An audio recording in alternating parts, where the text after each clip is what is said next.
നമസ്കാരം. ഗ്രഹനില പരിശോധന ജീവിതം തകർക്കുന്നുവോ? പലരും പറയാറുണ്ട്, ജാതകം നോക്കിയത് മണ്ടത്തരായിപ്പോയി, ഇത് അറിയണ്ടായിരുന്നു, ഇത് അറിഞ്ഞിട്ടാണ് ഇപ്പോൾ ഇത്രയും പ്രശ്നങ്ങൾ. ഇപ്പോൾ ഇതുവരെ വലിയ കുഴപ്പമില്ലാതെയൊക്കെ പോയി, പറഞ്ഞു കഴിഞ്ഞപ്പോൾ വീണ്ടും പ്രശ്നങ്ങളായി. എന്നിട്ട് പറയുന്ന ആളെ ചീത്ത പറയുക, കേൾക്കുന്നവരോട് ബുദ്ധിമുട്ടുണ്ടാക്കിക്കുക, ഇനി ഞാൻ ഒരിക്കലും രക്ഷപ്പെടില്ല എന്നുള്ള ആ ഒരു ഫ്രസ്ട്രേഷനോടുള്ള ചോദ്യം, ഇത് ഗ്രഹനില നോക്കുന്നത് കൊണ്ടാണോ? ഗ്രഹനില നോക്കിയത് കൊണ്ടൊന്നും അല്ല.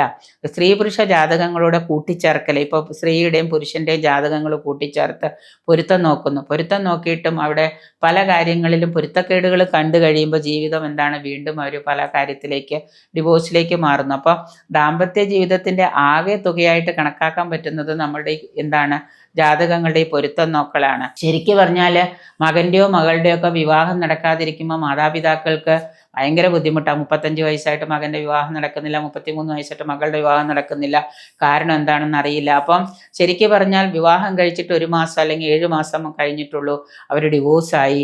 1 വർഷം പോലും ഒരുമിച്ച് മകനും മരുമകളും താമസിച്ചില്ല. അവന് ഭാര്യയെ വേണ്ട, ഈ മകൾക്ക് ഭർത്താവിനെ വേണ്ട, അല്ലെങ്കിൽ ഭർത്താവിൻ്റെ വീട്ടിൽ പോയി നിൽക്കാൻ തയ്യാറല്ലാത്തത് കൊണ്ട് മരുമകൻ പറഞ്ഞു നിന്നെ ഉപേക്ഷിക്കാമെന്ന്.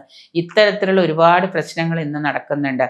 അപ്പോൾ അതെന്താണ് എന്ന് വെച്ച് കഴിഞ്ഞാൽ, ദാമ്പത്യ പ്രശ്നങ്ങളുടെ ഈ തീച്ചൂളയിലാണെന്ന് ധാരാളം പേരും കഴിഞ്ഞുകൂടുന്നത്. വിവാഹം കഴിയാത്തവർക്ക് വിവാഹം കഴിഞ്ഞില്ല, വിവാഹം കഴിഞ്ഞവർ ദാമ്പത്യത്തിൻ്റെ പ്രശ്നത്തിൽ 8ഉം 10ഉം വർഷം സന്തോഷമായിട്ട് ജീവിച്ചവർ ഒരു സുപ്രഭാതത്തിൽ തൻ്റെ ജീവിതം വേണ്ടാന്ന് വെച്ച് ഭാര്യ ഭർത്താവിന് രണ്ടുപേരും രണ്ടിടത്തേക്ക് പോകുന്നു. നക്ഷത്ര പൊരുത്തം മാത്രം നോക്കി നടത്തുന്ന വിവാഹത്തിൽ ധാരാളം അപാകതകളുണ്ട്. അപ്പം അതുകൊണ്ട് തന്നെ നക്ഷത്ര പൊരുത്തം മാത്രം നോക്കാതെ പല പൊരുത്തങ്ങളുണ്ട്. ആ പൊരുത്തങ്ങളിൽ ഏതൊക്കെയാണ് പ്രധാനപ്പെട്ട പൊരുത്തങ്ങൾ എന്ന് നോക്കിയിട്ട്, നിസാരമായിട്ട് തോന്നുന്ന പൊരുത്തങ്ങൾ, ഇപ്പോൾ പ്രധാനപ്പെട്ട പൊരുത്തങ്ങൾ 10 പൊരുത്തമാണ്. അത് കൂടാതെ വരുന്ന മാനസിക പൊരുത്തം അല്ലെങ്കിൽ മറ്റുള്ള കാര്യങ്ങൾ, ഇതൊക്കെ നോക്കിയതിന് ശേഷമാണ് നമ്മളൊരു വിവാഹം തീരുമാനം. അപ്പം ഗ്രഹനിലകൾ മാത്രം നോക്കി ജീവിതം, ചിലവരുണ്ട് ആ ഗ്രഹനില ഈ ഗ്രഹനിലയും വെച്ച് നോക്കും, പൊരുത്തപ്പെട്ടിട്ട് ഇത് രണ്ടും ചേരും, ചേർക്കാൻ നടത്താം. നക്ഷത്രം വെച്ച് രണ്ടും ചേരും, ദീർഘപ്പൊരുത്തമുണ്ട്, കുഴപ്പമില്ല, മധ്യമത്തിലാണ്, നടത്താം. പക്ഷെ ഇങ്ങനെയല്ല. നമ്മൾ ഗ്രഹനിലകളെ മാത്രം ആശ്രയിക്കാതെ മൊത്തമായിട്ട് ഒരാളുടെ ഡീപ്പായിട്ടുള്ള ജാതകങ്ങൾ പരിശോധന, സ്ത്രീയുടെ ആയാലും പുരുഷൻ്റെ ആയാലും ഡീപ്പായിട്ടുള്ള ജാതക പരിശോധന. ഇപ്പോൾ വന്ന് അച്ഛൻ്റെ അമ്മയുടെയും ജാതകം വരെ നോക്കിയിട്ട് കല്യാണം കഴിക്കേണ്ട അവസ്ഥയായിട്ടുണ്ട്. കാരണം വിശ്വസിക്കുന്നവർക്ക് ഇതൊരു വലിയ സമസ്യ തന്നെയാണ്. വിശ്വസിക്കാതെ നടക്കുന്ന ആ കുറേ ആളുകളുണ്ട്, ഇതൊന്നും പ്രശ്നമല്ല, ഞങ്ങളൊന്നും ജാതകം നോക്കാതെ കല്യാണം കഴിച്ച് എന്നിട്ടും വളരെ സന്തോഷപ്രദമായിട്ട് ജീവിക്കുന്നു എന്ന് പറയുന്നവരുണ്ട്.